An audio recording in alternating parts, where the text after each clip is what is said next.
আমি বারবার বলেছি, যারা অতীতে দুর্নীতি করেছে, অতীতে যারা চাটুকার ছিল, তাদের দিয়ে আর যাই হোক না কেন দেশের কখনো মঙ্গল হবে না।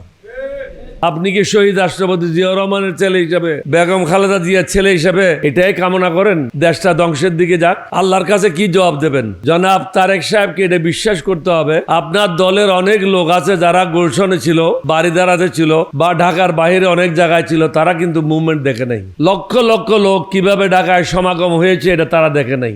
এটা তারা সিনেমা দেখার জন্য আসে নাই। আজকে জবাবদিহিতা না থাকার ফলে কি হচ্ছে? আমরা কি চেয়েছিলাম? আমরা তো কোনো টেলিভিশনের মালিক হইতে চাই নাই, আমরা তো কোনো ব্যাংকের চেয়ারম্যান হইতে চাই নাই, আমরা তো কোনো ঠিকা চাই নাই, চট্টগ্রাম বন্দরের মালিক হইতে চাই নাই। আমরা চেয়েছি জনগণের অধিকার বাস্তবায়ন, সমাজে একটা জবাবদিহিতা থাকার জন্য। জবাবদিহিতা এই জন্য, মনে করেন আপনি কোনো একটা মাদ্রাসার প্রিন্সিপাল, এখানে যদি একটা কমিটি না থাকে, জবাবদিহিতা না থাকে, তাহলে এই পয়সাটা কিভাবে খরচ হবে, এই জায়গায় কীভাবে উন্নয়ন করবেন, এটা আপনার ইচ্ছার উপরই নির্ভর করবে।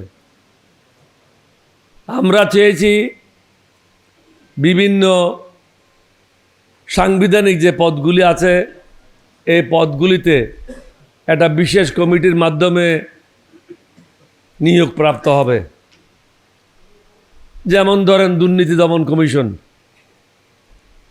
সবচেয়ে চোর লোক, সবচেয়ে বড় বদমাশ শাহাবুদ্দিন চুপ্পু ছিল এটার দায়িত্বে।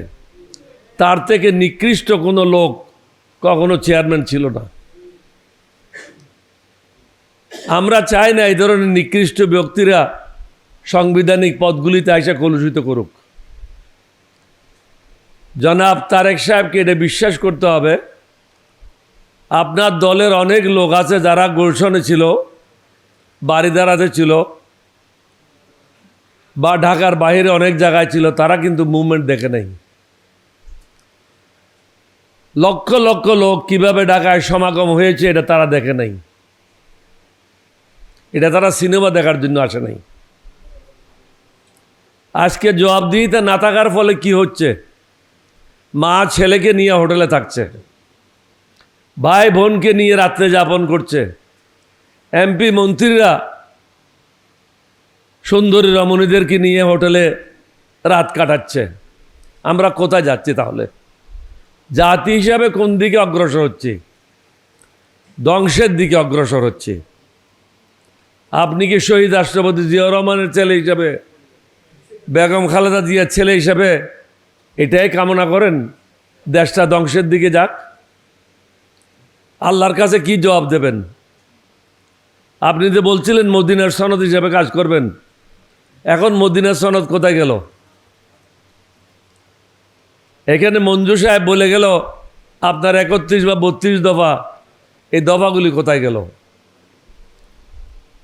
এই দেশের মানুষের প্রতি দয়া করেন, জবাবদিহিতা নিশ্চিত করেন, না হলে সমাজ প্রতিদিন প্রতি সেকেন্ডে ধ্বংসের দিকে এগিয়ে যাবে। এখানে অনেকেই বলেছে বিভিন্ন শিক্ষা প্রতিষ্ঠান এখন একটা যুদ্ধক্ষেত্রে পরিণত হচ্ছে, শিবিরের ছেলেদের উপর আক্রমণ হচ্ছে হেলমেট বাহিনী দ্বারা। আপনার আশেপাশে যারা আছে তারা কীরকম, তাদের সম্বন্ধে আপনি অবহিত হন। আমি বারবার বলেছি, যারা অতীতে দুর্নীতি করেছে, অতীতে যারা চাটুকার ছিল, তাদের দিয়ে আর যাই হোক না কেন দেশের কখনো মঙ্গল হবে না। এটা ওলিয়া বুজুর্গদের দেশ, আলেম ওলামাদের দেশ। এখানে পার পাবেন না। পার যদি পেত হাসিনা পেয়ে যেত, কারণ তার সাথে বিরাট একটা শক্তি ভারত ছিল, কিন্তু ভারত আল্লাহর থেকে বড় না, নাউজুবিল্লাহ। আমরা চাই না মানুষের বদদোয়া আপনার উপর লাগুক, কিন্তু আপনি সেদিকে অগ্রসর হচ্ছেন। জবাবদিহিতা নিশ্চিত করেন, দেশটাকে সঠিক পথে পরিচালনা করেন, আমাদেরকেও শান্তিতে থাকতে দেন, জনগণকেও শান্তিতে থাকতে দেন। আমরা বারবার একই কথা বলছি, দ্রব্যমূল্যের কি অবস্থা? নতুন কোনো চাকরি নাই, মানুষের আয়ের কোনো উন্নতি নাই, কিন্তু তাকে প্রতিনিয়ত 4 গুণ 5 গুণ পয়সা দিতে হচ্ছে। এই পয়সাটা কোত্থেকে আসবে? সমাজে ভারসাম্যহীনতা নষ্ট হয়ে যাচ্ছে। অনেকে বাধ্য হচ্ছে দুর্নীতি করার জন্য, কারণ সে সংসার চালাতে পারে না। দয়া করেন, জবাবদিহিতা নিশ্চিত করেন, তাহলে আপনার জন্য মঙ্গল হবে এবং আপনার পিতা মাতার প্রতিও আপনি সুবিচার করবেন। কারণ আপনার মা নিজেই বলেছিল এই সংবিধান ছুঁড়ে ফেলান, কারণ এটা আওয়ামী লীগের একটা পঞ্জিকা, এটা আওয়ামী লীগের একটা বই, জনগণের না। অনুধাবন করেন। আপনার 32 দফা যেটা আপনি গুলশনে হোটেলে আপনি তো ছিলেন না, আপনার লোকেরাই 31 দফা আমরা উপস্থিত ছিলাম। এখানে মঞ্চে আমরা অনেক আছি, বিএনপির সাথে বহুদিন একসাথে কাজ করেছি। আবার নতুনভাবে বলতে চাই না, জাতিকে মুক্তি দেন, না হলে জাতি আপনাকে মুক্তি দেবে।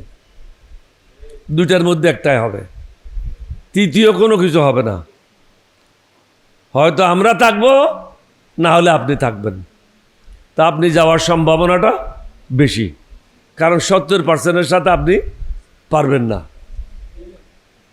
শুভস্য শীঘ্রম, যত তাড়াতাড়ি করেন আপনার জন্য মঙ্গল। আর আশেপাশে যে সমস্ত মালগুলি একত্র করেছেন, এই মালগুলির থেকে মুক্তি নেন। এগুলি ভালো মাল না, পচা মাল।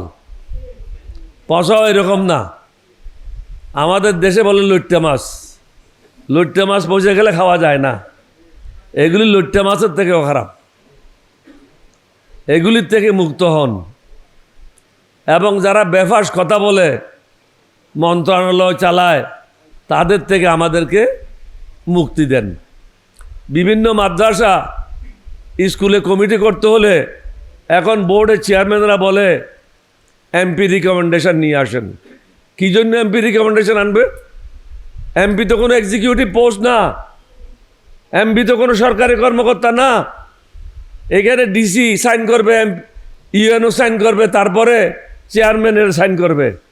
মেহরবানি করে এই বিষয়গুলি দেখেন, না হলে লেখাপড়াটাও অলরেডি নষ্ট হয়ে যাচ্ছে, এটা আরও নষ্ট হবে। কারণ এখান থেকেও চাঁদাবাজি নতুনভাবে শুরু হয়ে যাবে। আপনাদের সবাইকে ধন্যবাদ। আমরা আশা করব সদাশয় সরকার জনগণের কথা শুনবেন, না হলে আমরা বাধ্য হব আপনাকে বাধ্য করার জন্য। আপনাদের সবাইকে ধন্যবাদ। বাংলাদেশ জিন্দাবাদ, 11 দল জিন্দাবাদ, এলডিপি জিন্দাবাদ। আসসালামু আলাইকুম।